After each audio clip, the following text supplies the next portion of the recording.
You know, for as long as we've been around, humanity has faced one massive, constant challenge. How do you get water to the places that need it most? Well, today we're going to dive into an ancient and absolutely brilliant solution to that exact problem. I mean, really think about that for a second. In some of the hottest, driest places on Earth, incredible civilizations just popped up. But how? How on earth did they get the one thing you absolutely can't live without? How did they get water? So, the obvious answer is right, dig a canal or a well. But they come with some serious problems. Open canals, in that blistering desert sun, a huge amount of water just vanishes into thin air. Plus, they get polluted super easily.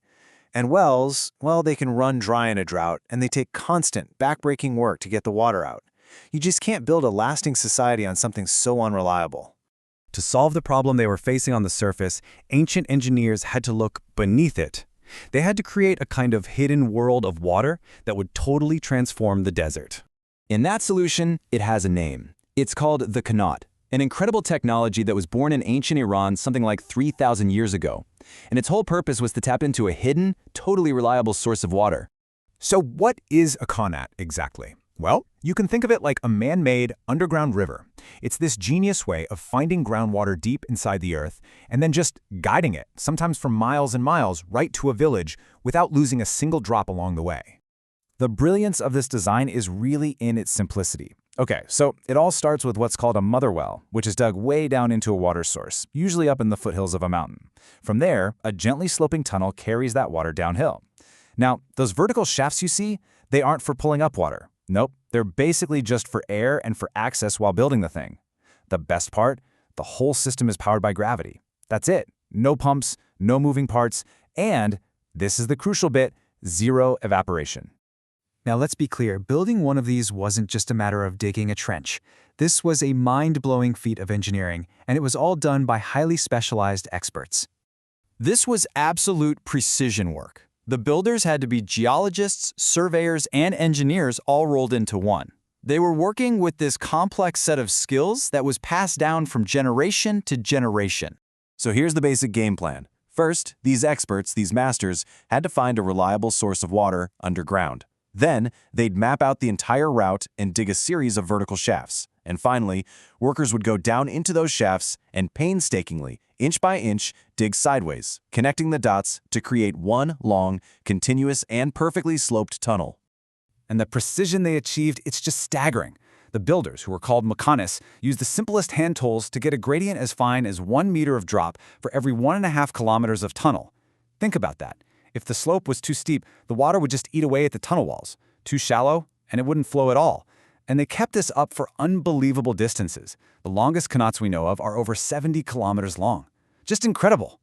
But here's where the story gets even cooler. The Qanat wasn't just about providing drinking water. This technology literally shaped entire civilizations from the ground up.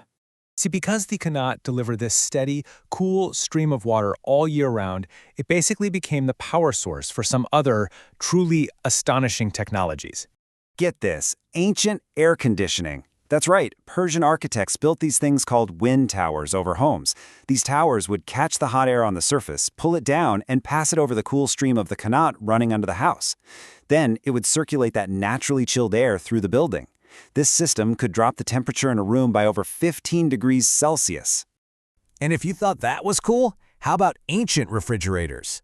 As early as 400 BCE, engineers would channel Qanat water into shaded areas during the cold winters to let it freeze. Then they'd take all that ice and store it in these massive, cone-shaped insulated structures called yakhchals. They could keep ice frozen all summer long, which they used for everything from preserving food to making chilled desserts. This technology even created a kind of social structure. The layout of a city would often follow the path of the Qanat.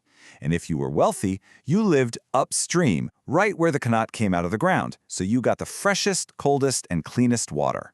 The further downstream you lived, well, the warmer and more used the water became.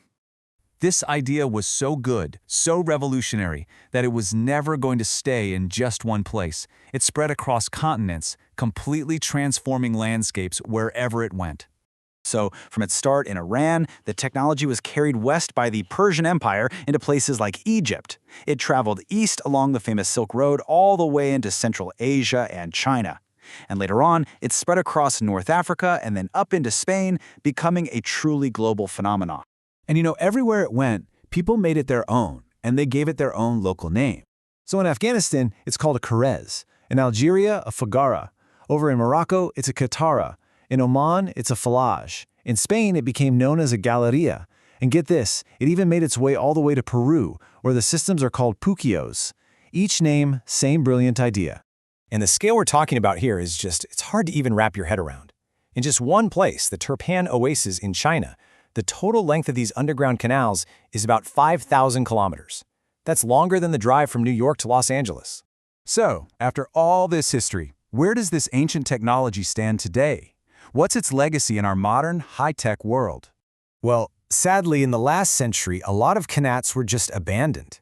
The arrival of modern diesel and electric pumps, these seemed like an easier way to get water. But there was a catch.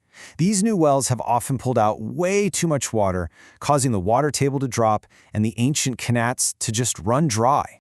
But the story isn't over. People are starting to remember the incredible wisdom of the Qanat. It's a completely sustainable system. It's powered only by gravity. It costs almost nothing to run. It's resistant to stuff like earthquakes and floods. And this is the big one. It's impossible for it to overuse the groundwater source. It only takes what's naturally available. And because of that, you're starting to see restoration projects popping up all over the world. So it really leaves us with a fascinating thought. Here we have a 3,000-year-old technology that is resilient, totally sustainable, and works in perfect harmony with the environment. In a world that's facing more and more water shortages, maybe one of the best new ideas we can find is a very, very old one. What else can we learn from this ancient marvel of engineering?